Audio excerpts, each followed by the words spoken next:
Bismillahirrahmanirrahim. Elhamdülillahi Rabbil alemin. Vessalatu vesselamu ala eşrefil enbiyai vel mursalin. Nebiyyina Muhammedin ve ala alihi ve sahbihi ecmain. Deməli, qardaşlar, biz yenə də böyük günahlar mövzusunda silsiləvi dərslərimizə davam edirik. Bu hal-hazırdakı dərsimizdə artıq 20-ci dərsimizdir. Allah həmd olsun, gəlib çatmışıq 20-ci dərsimizə. Və hələ də dilin törətdiyi günahlar haqqında danışırıq. Çünki dil elə bir əzadır ki, bundan çox danışmaq lazımdır. Çünki günahı asandır eləmək onunla, amma nəticəsi ağır olacaq. Çünki dil elə bir orqandır ki, biz bilirik ki, insan nə edəcək qiyamət günü, Allah qorusun, müflis eləyəcək. Yəni, bütün elədiyin savabları hamısı verəcəksə ona buna və Allah qorusun, o da yetməyəcək, bunun günahlarını yükləyəcəksən özünə. Bu dilin fəsadıdır. Ona görə də alimlər dil haqqında çox danışıblar. Çünki dillə rahatdır günah eləmək. Dayanmışsan, oturmuşsan, iki nəfərlə rahat qeybət, nəmmamlıq və ya da böhtan danışa bilirsən. Bunların hamısında yazılır və qiyamət günündə sənin üçün bunlar qoyulacaq qabağa və haqq sahibləri sənin öz haqqını istəyəcək. Və o gündə nə dinar, nə dirhəm olmayacaq ki, sən ona verəsən onu ki, haqqı ödəyəsən. O gün nə istəyəcək səndən? Ya salih əməl ver, ya da ki, günahını yükləyəcək sənə. Allah qorusun. Yəni, ona görə də dil çox təhlükəli günahlardandır və şeyx dilin törətdiyi günahlar çox təhlükəli günahlardandır. Və şeyx burada gətirir növbəti dilin günahları haqqında insanın vədinə xilaf çıxması. Bu da böyük günahlardandır. İnsan vəd verir və vədinə xilaf çıxır. Və vədə xilaf çıxmaq iki cür olur. Birincisi, insan birinə vəd verir və vəd verdiyi zaman etiqad edir ki, mən bunu yerinə yetirməyəcəm. Deyirəm də buna. Sadəcə niyyətim odur ki, eləməyəcəm. Allah qorusun. Bu, insan məxluqatın ən şərli insanlarındandır. Və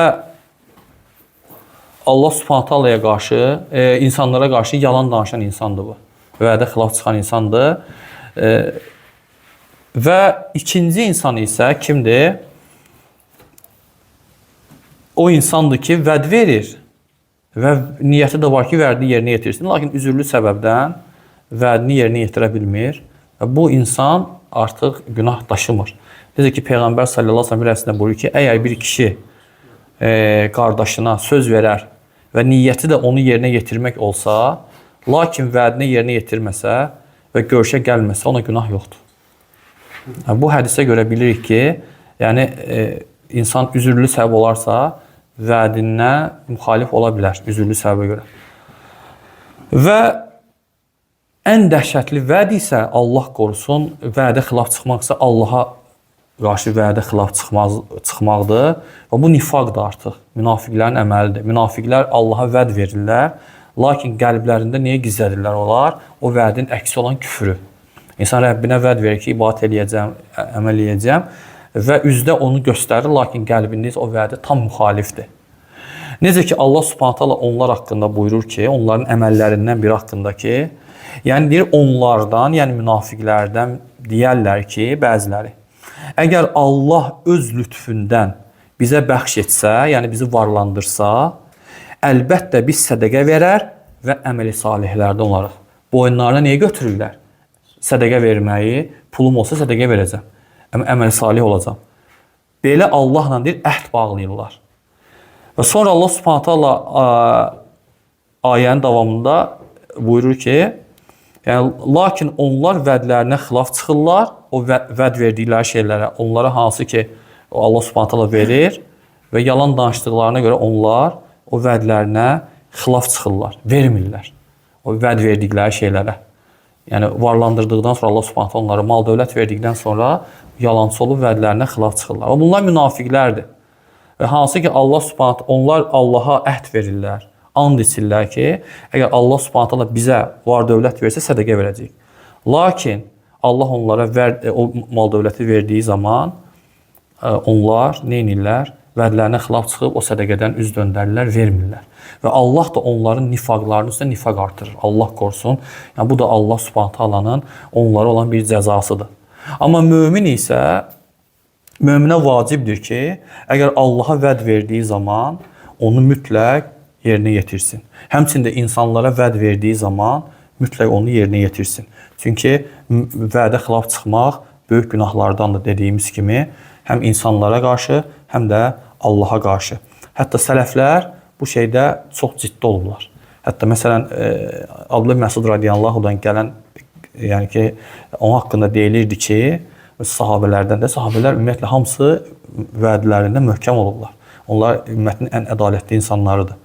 Deyilirdi ki, əgər bir şey inşallah deyirsə, o vəd verdiyi zaman deyirsə inşallah, mütləq onu yerinə yetirirdi. Ona qarşı, vədinə qarşı xilaf çıxmırdı. Hətta Muhammed ibn Sirin rəhməllahdan gəlir ki, bir nəfərlə o, yəni ki, qurbanlıq heyvan almaq üçün sözləşirlər ki, filan yerdə görüşəcəyik. Çox güman ki, qurban bayramına yaxın vaxt olur, Allah bilir də, yəni ki, elə bir vaxtda yaxın olur. Sözləşirlər ki, Muhammed ibn Sirinlə ki, mən filan vaxtı görüşək, mən sənə qurbanlıq heyvan alacağam. Və bu adam unudur vədini, xilaf çıxır vədini, həmin yerə gedmir, həmin anda. Bir müddətdən sonra yadına düşür gün ortaya yaxın, gedir ora. Və gedir, gör ki, Muhammed ibn Sirin oturub orada. Oturub onu gözləyir. Heç nə demir, yəni onu qınamır. O da deyir ki, mən dostlarımla idim. Onlar bildilər ki, mən sənə söz vermişəm, gəlməmişəm, gedməmişəm. Mənə qınadılar ki, artıq yəqin ki, şeyx gedib.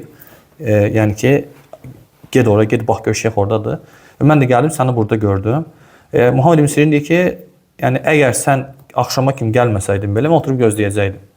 Yəni məni buradan bir zəruri ehtiyac uzaqlaşdırmasaydı, mən oturub səni gözləyəcəkdim. Yəni bu sələflərin vədə necə əməl eləmələrini göstərir. Ona görə müsəlmanın, müminin gözəl sifətlərindən biri də odur ki, mümin vədini həmişə yerinə yetirir. Və Allah Subhanahu taala başqa bir ayədə buyurur ki, Allaha verdikləri vədə xilaf çıxdıqlarına və yalan söylədiklərinə görə Allah da onların qəlblərinə onunla qarşılaşacağı günədək nifaq saldı. Subhanallah. Bu, vədə xilaf çıxmağın, Allaha verilən vədə xilaf çıxmağın cəzalarındandır ki, Allah Subhanahu taala həmin insanın qəlbini münafiqliklə doldurur. Allah qorusun. Ona görə çox təhlükəli məsələdir. İnsan gəlir Rəbbinə qarşı vədində möhkəm olsun. Və başqa bir hədisdə, Əbu Hüreyrə radiyallahu anh gələn hədisdə Peyğəmbər sallallahu əleyhi və səlləm buyurur ki, münafiqin əlaməti 3-dür. Danışdığı zaman yalan danışır, vəd verdiyi zaman vədinə xilaf çıxır və ona bir şey əmanət olunduğu zaman əmanətinə xəyanət edir. Neçə oldu? 3. Danışdığı zaman yalan danışır, vəd verdiyi zaman xilaf çıxır və əmanət verildiyi zaman əmanətinə müxalif olur. Onu qorumur. Və başqa bir hədisdə isə İbn Ömər radiyallahu anhudan gələn hədisdə deyir ki, kimdə 4 sifət olarsa, o xalis münafiqlərdəndir. Subhanallah. Xalis münafiqlərdən deyir.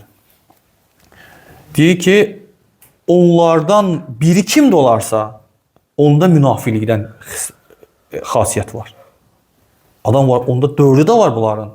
Adamda biri və 2'si var. Və deyir ki, birincisi nədir? Onu tərk etməyənə qədər deyir, onda münafiqlikdən xislət var. Birincisi deyir, əmanət verildiyi zaman xəyanət eləyər.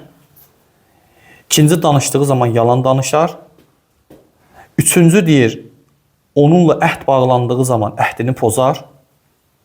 Və dördüncü də mübahisə etdiyi zaman özündən çıxıb asilik eləyər. Qarşısındakini alçaldar. Bu münafiqliyin xüsusiyyətlərindəndir. Və şeyx burada gətirir ki, münafiqliyin xüsusiyyətləri 3'dür birinci hədisdə. Şeyx buyurur ki, nifaq 2 yerə bölünür. Nifaq 2 yerə bölünür. Birinci, böyük nifaq. Nifaq nədir? İnsanın imanı küfrdən örtməsi. İnsanın, əsasən də bunu deyirlər ki, insanın küfrü gizlətməsi. Üzdə mömin olub, küfrü gizlətməsi. Deməli, nifaq 2 cür olur. Birinci, böyük nifaqdır. Bu, etiqadi nifaqdır. Allah qorusun. Bu, heç vaxt mömində ola bilməz. Bu, ancaq münafiqin sifətidir. Əsr münafiqin. Üzdə müsəlman kimi göstərir özün. Müəyyən şeylərə görə, hansısa bir dünyavi səbəblərə görə ki, müsəlmanların içində işləsin, müsəlmanlar onu incitməsin, ona iş versin, vəzifə versin, özü müsəlman kimi göstərir. Amma içində nədir? Tamamilə Allaha küfr edir. Təklikdə olanda Allaha küfr edir. Münafiq budur. Bunlar tanınmırlar. Bunları Allahdan başqa heç kəs tanımır. Hətta sahabələrin içində Allah Subhanahu taala Peyğəmbər bir dənə Huzeyf ibn Yəmənə demişdi onu, adlarını. Bəzilərini bilirdilər sahabələr. Münafiqlərin başlarını bilirdilər. Amma düzdür, əməlləri ilə təxmin edirdilər, amma qorxurdular deməyə. Amma Huzeyfə bilirdi. Hətta Ömər gəlib dedi ki, bir dəfə, bax gör onun içində mənim adım var siyahının, qorxurdu özü də. O boyda sahabə qorxurdu ki, onun da adı o siyahda olsun. Baxmayaraq ki, Ömər cənnətlə müjdələnmişdi. Onlar yəqin idilər. Yəni qorxurdular axirətdəki şeydən, cəzadan. Birincisi hansı nifaq oldu? Etiqadi nifaq. Bu böyük nifaqdır. İnsanın imanı gizlədib, imanı göstərib küfrü gizlətməsi. Bu cürlə insanlar ən dəhşətli cəzaya layiqdirlər və qiyamət günü cəhənnəmin ən dibində yanan insanlar bunlar olacaqlar. Həqiqətən münafiqlər cəhənnəmin ən dibində yanacaqlar. Bunlar haqqında ayələr çoxdur Quran-ı Kərimdə. Allah Subhanahu taala onları necə qiyamət günü o azdıracaq. Onlar gələcəklər siratın üzəri ilə, elə biləcəklər ki, möminlərin nuru ilə gedirlər, elə biləcəklər ki, keçəcəklər o nurla. Necə ki, bu dünyada möminlərin nuru ilə gizlənmişlər, möminlərin içində. Və nur sönəcək müəyyən bir yerdə və onlar arasında möminlərlə divar çəkiləcək. İçi rəhmət, çölü əzab, yalvaracaqlar bizi buraxın içəri və buraxılmayacaqlar. Yəni onlar onda biləcəklər ki, artıq Allah hər şey xəbərdardır və dibə gedəcəklər, ən dibə. Bunlar etiqadi nifaq budur. Amma ikinci nifaq isə hədisdə keçən nifaqlar. Bunlar kiçik nifaq adlanır. Bunlar əməli nifaqdır. Yəni insanda bu əməllər olarsa mömində münafiqlikdən əməllər var deməli. Özü münafiq olmur ha birdən-birə. Aydındır. Sadəcə münafiqliyin xasiyyətlərini götürür özünə. Bayaq saydığı 4 dənə xüsusiyyət. Bax budur, Allah qorusun. Hətta bəzi alimlər deyirlər ki, insan bu şeylərdə davamiyyətli olarsa, artıq onun vəsfinə çevirilər o. Artıq adətinə çevirilər. Sonunda da Allah qorusun çevrilib olar həqiqi münafiq. Onu insan bu şeyləri tərk eləsin. Bu şeylər mömində olmaz. Və bu şeylərdən biri, ikisi olarsa mömində münafiqlikdən xüsusiyyət var və yaxud da ki, hədisdə gəlir, xalis münafiqlərdəndir. Yəni, nə deməkdir o? Yəni, bu xüsusiyyətlərinə görə münafiqə çox bənzəyər. Çünki münafiqdə bu əməllər çoxdur. Münafiqlər həmişə danışdığı zaman yalan danışar, həmişə aldadarlar müsəlmanları. Vəd verdiyi zaman həmişə vədinə xilaf çıxarlar. Mübahisə elədiyi zaman özündən çıxarlar münafiqlər, həmçə həyasız olurlar və həmçinin də onlarla bir müqavilə bağlandığı zaman mütləq müqaviləni pozarlar. Ona görə mömin bu şeylərdən uzaq olmalı. Deməli, hədisdə nə keçdi? Onlara bir şey verildiyi zaman deməli, xəyanət eləyərlər. Mömin əmanəti qorumalıdır. Hətta fikir verin, Peyğəmbər sallallahu əleyhi və səlləm Mədinə hicrət etdiyi zaman artıq onu sıxmışlardı. Bilirsiniz, öldürəcəklər onu. Əli radiyallahu anh öz yerinə yatışdırmışdı. Və Peyğəmbər sallallahu əlini Mədinədə qoyur, Məkkədə qoyur. Niyə görə qoyur Məkkədə onları? Çünki Peyğəmbər sallallahu yanında müşriklərin neyi var idi? Bəzi malları var ki, onu qoymuşlar ki, onu əmanət eləsinlər. Əmanət eləmişlər. Baxmayaraq ki, ən böyük düşmənləri idi onlar onun. Onunla bərabər onların malına, əmanətlərinə xəyanət eləməmişdi. Əlini qoymuşdu ki, mən gedəndən sonra qaytararsa olan mallarını özlərinə. Yəni, İslam dinində belə şey yoxdur ki, kimsə malına xəyanət eləsin. Hətta o sənin düşmənin olsa belə. Hətta ondan xoşun gəlməsə belə. Müsəlman əmin olmalıdır. Müsəlman, deməli, bu şeydə, belə deyək də, əməlinə riayət eləməlidir. Deməli, müsəlmanın əməllərindən dedik ki, o heç vaxt, yəni ki, ona verilən şeyi əmanətə xəyanət eləməz, onu qoruyar. Həmçinin bura daxildir insanın işçisi olması.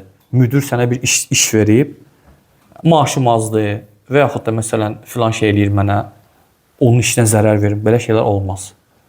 Bu da əmanətə xəyanət sayılır. Müsəlman işində belə ona verilən əmanəti yerinə yetirməlidir. Öz haqqında Allahdan istəməlidir. Allah Subhanahu taala mütləq onun haqqını yerinə verəcək, qoyacaq. Müsəlman neyinə görəsə, neyəsə atıb yerə dini tapdalamamalıdır ki, o mənə belə eləyir dünyada, mən də ona belə eləyim. Olmaz. Müsəlman yəqin tanınmalıdır. Və həmçinin də Allah Subhanahu taala Quran-ı Kərimdə buyurur ki, Ey iman gətirənlər, Allaha və Peyğəmbərinə xəyanət etməyin, bilə-bilə əmanətlərinizə də xəyanət etməyin. Əmanətin içinə çox şey daxildir. Mal daxildir, din daxildir. Və həmçinin başqa bir hədisdə Peyğəmbər buyurur ki, sənə əmanət verənə əmanətini qaytar və sənə xəyanət edənə xəyanətlə cavab vermə. Subhanallah. Bu da İslamın qaydalarından biri ki, lə darara və lə dirar. Zərərə zərərlə cavab vermək olmaz. Bu 5 qızıl qaydadan biridir İslamda. Biri sənə zərər verir, mən ona zərər verim. Belə şey yoxdur müsəlmanda. Müsəlman zərəri zərərlə cavab verməz. Və kimdə bu əlamətlərdən varsa, yenə deyirik ki, insan bu şeyləri tərk eləməlidir. Və hədisdə keçir ki, deməli, hədisdə keçən şeylərdən bir nədir? Yəni, ona əmanət verilən şeyə xəyanət eləməz, danışdığı zaman yalan danışmaz, əhd bağladığı zaman əhdini pozmaz və mübahisə etdiyi zaman da haqsızlıq eləməz. Və şeyx sonra buyurur ki, burada məsələn, insanın, belə deyək də, müqaviləni pozmasından gedir söhbət. Məsələn, insan, mömin heç vaxt onunla bağlanan müqaviləni, əhdi pozmaz.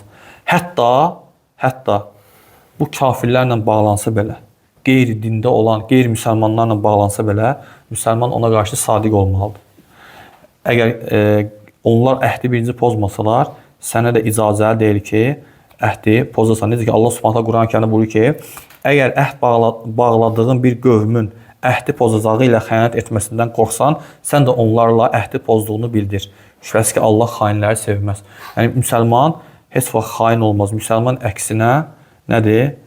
Əmin olmalıdır, yəqin olmalıdır.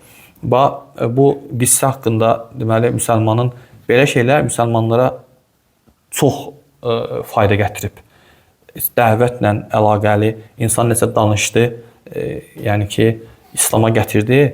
İnsanın danışığından çox belə şeylərdə əməli fayda verir. Mən bir dəfə yadımdadır, deməli, bir Avropalının İslama gəlməsi haqqında baxmışdım bir videoya.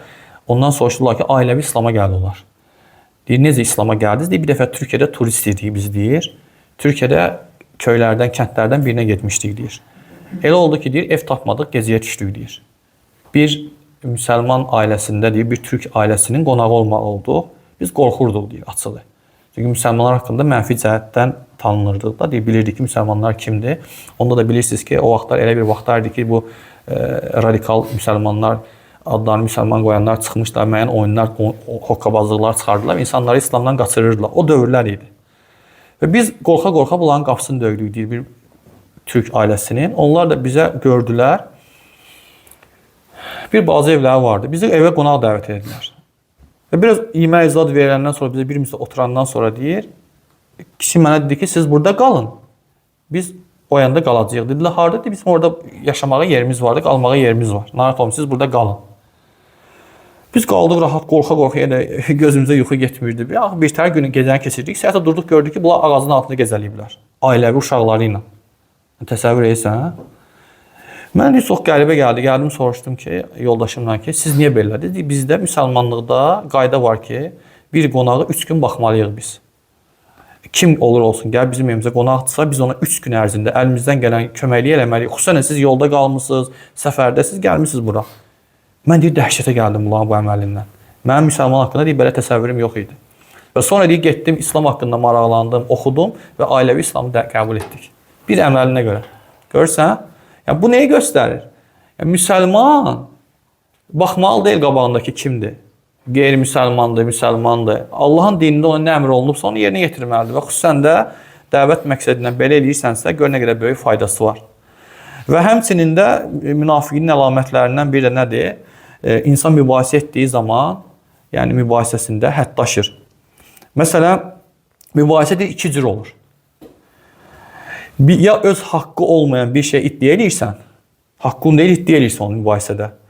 Ya da üzərində vacib olan bir haqqı inkar edirsən. Ya da sənin üzərində kimsə haqqı var, onu inkar edirsən. Aydındır? Ya bir haqqı tələb edirsən yalandan, ya da üzərində bir haqq var, onu inkar edirsən.